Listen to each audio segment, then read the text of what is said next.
ദൈവത്തിൻ്റെ മഹത്വവും ഈ അനുഗ്രഹമറിയ പകൽക്കാലം കർത്താവിൻ്റെ ഒരു സാക്ഷിയായി നിൽപ്പാൻ എൻ്റെ ജീവിതത്തിൽ കർത്താവ് എന്ന ഭാഗ്യത്തെ ഓർത്ത് ദൈവത്തിന് സ്തോത്രം ചെയ്യുന്നു.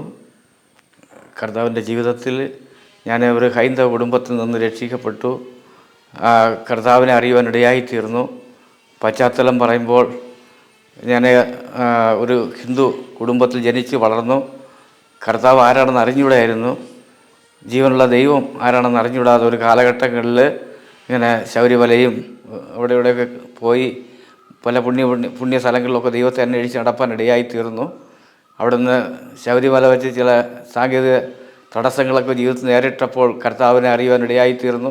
അതുമൂലം കർത്താവിനെ ഞങ്ങൾ അറിയുവാനിടയായിത്തീർന്നു. ദൈവത്തെ സത്യദൈവം ആരാണെന്ന് അറിയുവാനിടയായിത്തീർന്നു. അത് മുഖാന്തരം 1994 ഞങ്ങൾ കർത്താവിനെ അറിയുകയും അത് മുഖാന്തരം കർത്താവിൻ്റെ ഒരു ഉത്തമ സാക്ഷികളായി ജീവിപ്പാൻ തക്കവണ്ണം കർത്താവ് ഞങ്ങൾക്ക് കൃപ നൽകി. കർത്താവിനെ അറിഞ്ഞതിന് ശേഷം ഒരുപാട് നന്മകളും ഒക്കെ പ്രാപിപ്പാനിടയായിത്തീർന്ന അതോടനുബന്ധിച്ച് ജീവിതത്തിൽ പ്രതികൂലങ്ങളും പ്രതിസന്ധികളൊക്കെ ജീവിതത്തിൽ കടന്നു വരുവാനിടയായിത്തീർന്നു. എൻ്റെ ജീവിതത്തിൽ അനവധി കഷ്ടങ്ങൾ നേരിടുവാനിടയായിത്തീർന്നു. കഷ്ടങ്ങൾ നേരിട്ടെന്ന് പറഞ്ഞാൽ ദൈവത്തെ അറിഞ്ഞുവെങ്കിലും ശരിക്കുള്ള വിശ്വാസത്തിൽ അടുത്ത് നിൽക്കാതെ വരുംതോറും ശോധനകളും വേദനകളും ജീവിതത്തിൽ കടന്നു വരും. ആ കാലഘട്ടങ്ങളിലൊക്കെ സ്തോത്രം ഒന്നുകൂടി ദൈവത്തെ അടുക്കുവാൻ ചില ശോധനകളിലൂടെ കർത്താവ് എന്നെ അടുപ്പിക്കുവാനിടയായിത്തീർന്നു. 42:5 ഇങ്ങനെ പറയുന്നു, ഞാൻ ഒരു കേട്ടുകേഴ്വി മാത്രമേ കേട്ടിട്ടുള്ളൂ, എന്നാലോ ഇപ്പോൾ എൻ്റെ കണ്ണാലെ കാണുന്നു എന്ന് പറഞ്ഞതുപോലെ വചനം പറഞ്ഞതുപോലെ കർത്താവിനെ ശരിക്കും അറിഞ്ഞത് കഷ്ടതയുടെ നടുവിലൂടെയാണ്.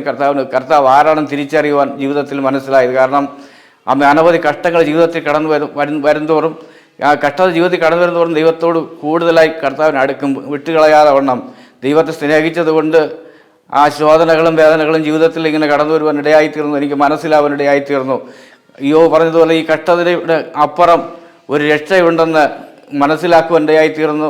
അതെൻ്റെ ആത്മീയ കണ്ണാൽ സഹോദര പ്രത്യാശയോടുകൂടി മുമ്പോട്ട് പോയതുകൊണ്ട് കർത്താവിൻ്റെ അനുഗ്രഹങ്ങളെ പ്രാപിപ്പാൻ തക്കവണ്ണം കർത്താവ് കൃപ നൽകി. എൻ്റെ ഉപജീവന മാർഗം എന്ന് പറയുമ്പോൾ തടിമുറപ്പാണ് ഉപജീവന മാർഗം. അതിലൂടെ ഒരുപാട് പ്രാവശ്യം മരണത്തിൻ്റെ വക്കോളം എത്തി. എങ്കിലും അവിടെ നിന്നും വചനം ഇങ്ങനെ പറഞ്ഞ് നീതിമാൻ്റെ അസ്ഥികൾക്കൊന്നും ഒരു കേടും വരികയില്ലെന്ന് 5 പ്രാവശ്യം വരെ മരത്തിൽ നിന്ന് വീഴുകയും ഒരുപാട് അനർത്ഥങ്ങളിൽ നിന്ന് കർത്താവിനെ രക്ഷിക്കുകയും ലോകവും എൻ്റെ കൂടെ വന്ന ജോലിക്കാരെല്ലാം പറഞ്ഞ് തീർന്നു എന്ന് പറഞ്ഞിട്ടും സഹോദരൻ അവരൊക്കെ ഞെട്ടിപ്പോയ അവസ്ഥകളുണ്ട്. ആൾ കൂടി ഈ രക്ഷയില്ല എന്ന് പറഞ്ഞ അവസ്ഥകൾ ജീവിതത്തിലുണ്ടായിരുന്നു. അവിടെയൊക്കെയും ഒരു ദോഷവും വരാതെ കൊണ്ട് എൻ്റെ കർത്താവ് എന്നെ രക്ഷിപ്പാൻ ഇടയായിത്തീർന്നു. ഇന്നും ജീവനോടെ ഒരു സാക്ഷിയായി നിൽക്കുവാൻ തക്കവണ്ണം കർത്താവ് കൃപ നൽകി. അതുപോലെ തന്നെ സഹോദരം ലാസ്റ്റ് ഘട്ടത്തിൽ ഒരു വീഴ്ച ജീവിതത്തിൽ കടന്നു വന്നു. കൈയുടെ എല്ല് പൊട്ടി. അതുപോലെ അലവിലെ എല്ല് പൊട്ടുവാൻ ഇടയായിത്തീർന്നു. ഈ ഭാഗത്തെ ജോയിൻ്റ് എല്ല് പൊട്ടിപ്പോയി. കൈയുടെ ജോയിൻ്റ് തെറ്റി മെഡിക്കൽ കോളേജിൽ കൊണ്ടുവന്ന് കമ്പി ഇടണമെന്ന് പറഞ്ഞു. അലവിൽ എല്ല് കമ്പി ഇടണമെന്ന് പറഞ്ഞു. ഇന്ന് ഓപ്പറേഷൻ വേണമെന്ന് പറഞ്ഞു. ഞാൻ പറഞ്ഞു അതെനിക്കൊന്നും ചെയ്യേണ്ട, കർത്താവ് എനിക്ക് സൗഖ്യം തന്നാൽ മതി എന്നൊരു പൂർണ്ണ വിശ്വാസത്തോടു കൂടി സഹോദരൻ അവരെന്തൊക്കെ ട്രീറ്റ്മെൻറ്റുകളൊക്കെ അപ്പോൾ തൽക്കാലം ചെയ്തുവെങ്കിലും 45 ദിവസം കഴിഞ്ഞപ്പോൾ ഞാൻ പഴയ ജോലി ചെയ്യുവാൻ കർത്താവിന് കൃപ നൽകി. അങ്ങനെയൊക്കെ കർത്താവ് എൻ്റെ ജീവിതത്തിൽ അത്ഭുതകരമായ കാര്യങ്ങൾ ചെയ്യുവാനായി തീർന്നു. തുടർന്ന് എൻ്റെ ഭാര്യ ക്യാൻസർ രോഗിയായി തീർന്നു. ആ ക്യാൻസർ രോഗം തൻ്റെ ജീവിതത്തിൽ പിടിച്ചതോടുകൂടി കർത്താവിനെ ഒന്നുകൂടി രുചിച്ചറിയുവാൻ ഇടയായിത്തീർന്നു. ഏകദേശം 8 മാസക്കാലം ഞാൻ എൻ്റെ ഭവനത്തിൽ ഒറ്റയ്ക്കായി തീർവാനിടയായിത്തീർന്നു. ഈ ചികിത്സാ സമയങ്ങളിൽ ഇളയ മകളുടെ വീട്ടിലായിരുന്നു ഭാര്യയും മൂത്ത മകളും. അപ്പം ഇവിടെ ആരുമില്ലാതെ ഒറ്റപ്പെട്ട അനുഭവത്തിൽ ജീവിതത്തിൽ കടന്നു വന്നപ്പോൾ ഈ സമയങ്ങളൊക്കെയും കർത്താവിനെ വിട്ടുകളയാതെ വണ്ണം നെടുമ്പാടെ കർത്താവിൻ്റെ മുമ്പിൽ എൻ്റെ കുറ്റങ്ങളും കുറവുകളും എല്ലാം ഏറ്റുപറഞ്ഞ് കർത്താവിനോട് കൂടി അടുക്കുവാനിടയായിത്തീർന്നപ്പോൾ എൻ്റെ പ്രിയപ്പെട്ടവർക്ക് ഒരു വിടുതലും ആശ്വാസവും നൽകുവാനിടയായിത്തീർന്നു. തുടർന്നും ഒന്നുകൂടി കർത്താവിനെ ഒന്നുകൂടി രുചിച്ചറിയുവാൻ കർത്താവ് കൃപ നൽകി. ഇന്ന് സ്വതന്ത്രം ഞങ്ങൾ ഹിന്ദുമാർക്ക് ജീവിതത്തിൽ ജീവിച്ചപ്പോൾ ഞങ്ങൾക്ക് ദൈവം ആരാണെന്ന് അറിഞ്ഞുകൂടായിരുന്നു. അന്നും ദൈവത്തെ അന്വേഷിക്കുന്ന ഒരു കാലഘട്ടം ഉണ്ടായിരുന്നു. ദൈവത്തെ അന്വേഷിച്ച് ക്രിസ്തുവിനെക്കുറിച്ച് കേട്ടിട്ടുണ്ട്. പക്ഷേ ക്രിസ്തുവിന് ഇത്രയും വലിയ സ്നേഹം ക്രിസ്തുവിനുണ്ടെന്നുള്ളത് ഞങ്ങൾക്ക് അറിഞ്ഞുകൂടായിരുന്നു. അങ്ങനെ ഒരു കാലഘട്ടത്തിൽ ഞങ്ങൾ സഹോദരൻ ഒരു വഴിതെറ്റിയ യാത്ര പോലെ ജീവിച്ചു. എന്നാൽ 1994 നിങ്ങൾ കർത്താവിനെ അറിയുവാൻ ഇടയായിത്തീർന്നു. അതുമുതൽ ജീവിതത്തിൽ എന്തെന്നല്ലാത്തൊരു സന്തോഷം ജീവിതത്തിൽ അറിയുവാനിടയായിത്തീരുന്നു. അതുപോലെ തന്നെ ഈ എൻ്റെ ജീവിതം എന്ന് പറയുമ്പോൾ 36-ാമത്തെ വയസ്സിലാണ് കർത്താവിനെ അറിയുവാനിടയായിത്തീരുന്നത്. 36 വയസ്സ് വരെയും ഒരു സ്വസ്ഥതയോ ആ ജീവിതത്തിൽ സ്വതം ഒരു സ്വസ്ഥതയുള്ള ജീവിതത്തിൽ നയിപ്പാൻ ഇടയായിത്തീരുന്നില്ല. അതുവരെയും കഷ്ടതയും ദുഃഖവും വചനം പറയുന്നത് പോലെ സ്വതന്ത്രം പിശാചിനെ സേവിക്കുന്നവർക്ക് കഷ്ടവും ദുഃഖവും പ്രതികൂലങ്ങളും ഏറി വരുമെന്നുള്ളത് സത്യം തിരിച്ചറിയുവാൻ ഇടയായിത്തീർന്നു. ഉപവിഗ്രഹങ്ങളൊക്കെ ആരാധിച്ച് നടന്നൊരു കാലഘട്ടം ഉണ്ടായിരുന്നു.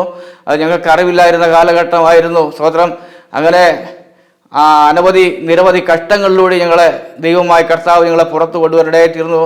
ഇന്ന് ഞങ്ങളെ കുടുംബജീവിതം എന്ന് പറയുമ്പോൾ കർത്താവ് ക്യാൻസർ രോഗത്തിൽ നിന്ന് സൗഖ്യം പ്രാപിപ്പാൻ ഇടയായിത്തീർന്നു. അതുമൂലം ഞങ്ങൾ സ്വതന്ത്രം പലയിടങ്ങളിലും പല പരസ്യോഗ സ്ഥലങ്ങളിലൊക്കെ പോയി കർത്താവിനെ ഉയർത്തുവാൻ തക്കവണ്ണം ഒന്നുകൂടി ദൈവത്തിൻ്റെ ആ സ്നേഹത്തെക്കുറിച്ച് സ്വതന്ത്രം ഞങ്ങളെ കേൾക്കുന്ന എല്ലാവർക്കും കർത്താവിൻ്റെ ഈ വിടുതലിൻ്റെ ഒരു സാക്ഷിയായി നിൽക്കുവാൻ തക്കവണ്ണം ഞങ്ങളെ കുടുംബത്തിൽ കർത്താവ് വൻ കാര്യങ്ങൾ ചെയ്യുവാനിടയായിത്തീരുന്നു.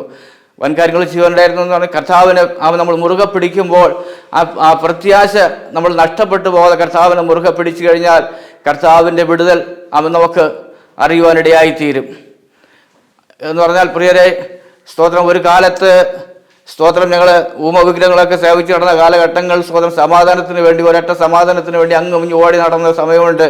ആ കാലഘട്ടങ്ങളിലൊന്നും ഞങ്ങൾക്കൊരു സ്വസ്ഥത ജീവിതത്തിലില്ലായിരുന്നാൽ സ്തോത്രം സ്വസ്ഥത അറിഞ്ഞത് എങ്ങനെയാണെന്ന് വെച്ചാൽ കർത്താവിനെ അറിയുവാൻ 1994 ഞങ്ങളിങ്ങനെ ഒരു ആലയത്തിൽ കടന്നു പോവുകയും ഒരു കർത്താവിൻ്റെ ദാസൻ ഞങ്ങളെ സ്തോത്രം പ്രാർത്ഥനയിൽ ഞങ്ങളെ സ്തോത്രം ആദരിക്കുകയും അവർ ഞങ്ങൾക്ക് വേണ്ടി ശക്തമായി പ്രാർത്ഥിക്കുകയും ഞങ്ങൾക്ക് വേണ്ടി ഇടിവിൽ നിൽക്കുകയും ചെയ്തത് മുഖാന്തരം ഞങ്ങളുടെ കുടുംബം രക്ഷപ്പെടുവാൻ ഇടയായിത്തീർന്നു. അതുകൊണ്ടാണ് ഞങ്ങളിന്ന് ജീവനോടെ ഈ ലോകത്തിൽ ശേഷിക്കുന്നത്. ഞാനാണെങ്കിൽ സ്വതന്ത്ര സമാധാനം ജീവിതത്തിൽ ഇല്ലാതെ വന്നപ്പോൾ ഇനി എങ്ങനെയെങ്കിലും മരിച്ചാൽ മതി എന്നുള്ള ഒരു ഉദ്ദേശം ജീവിതത്തിലുണ്ട്. ഈ സ്വതന്ത്ര ഈ മരണഭാഷം എന്നെ പലപ്പോഴും ചുറ്റി എങ്കിലും ഞാൻ അനേകം പ്രാവശ്യം ആത്മഹത്യ ചെയ്യാൻ വേണ്ടി ശ്രമിച്ചിട്ടുണ്ട്. കാര്യം ജീവിതത്തിൽ ഒരു സ്വസ്ഥതയില്ല, കഷ്ടത മാത്രമേ ഉള്ളൂ. തലമുറകളെ ചൊല്ലി കഷ്ടത.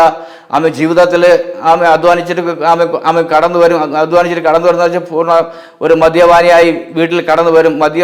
മദ്യപാനിയായി കടന്നു വരും. വീട്ടിലൊരു സ്വസ്ഥതയില്ലാത്ത അനുഭവങ്ങൾ കൊണ്ട് ഇങ്ങനെ അനേക ദിവസങ്ങൾ കഷ്ടതയിലൂടെ കടന്നുപോയി. എന്നാൽ കർത്താവായ യേശു ക്രിസ്തു ജീവിതത്തിൽ കടന്നു വന്നപ്പോൾ കർത്താവിൻ്റെ ഒരു സാക്ഷിയായി തീരുവാനിടയായിത്തീർന്നു. സങ്കീർത്തനക്കാരൻ 116 സങ്കീർത്തനത്തിൽ ഇങ്ങനെ പറഞ്ഞു, യഹോവ എൻ്റെ പ്രാർത്ഥനയും ഈ യാചനയും കേട്ടതുകൊണ്ട് ഞാൻ എൻ്റെ കർത്താവിനെ സ്നേഹിക്കുന്നു.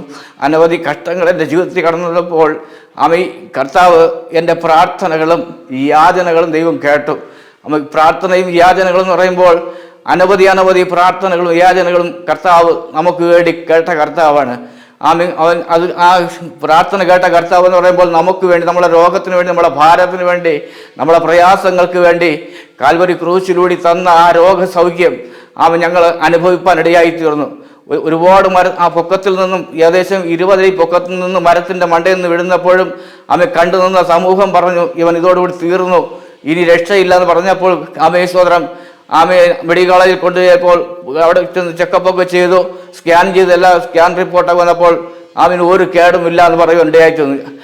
നമ്മൾ സ്തോത്രം കർത്താവിൻ്റെ കരങ്ങളിലാണോ നമ്മൾ ഈ യാത്രയാണോ നമുക്കൊരു കേടും വരാതെ വണ്ണം കർത്താവ് നമ്മളെ അവൻ്റെ ചിറകിൻ്റെ മറവിൽ മറയ്ക്കുവാൻ ഇടയായിത്തീരും. അതുപോലെ തന്നെ നമ്മൾ ഏതവസ്ഥയിലായിരുന്നാൽ നമ്മളെ വിടുവിപ്പാൻ ശക്തനായ ദൈവം തന്നെ മനസ്സിലാക്കുവാൻ ഇടയായിത്തീർന്നു.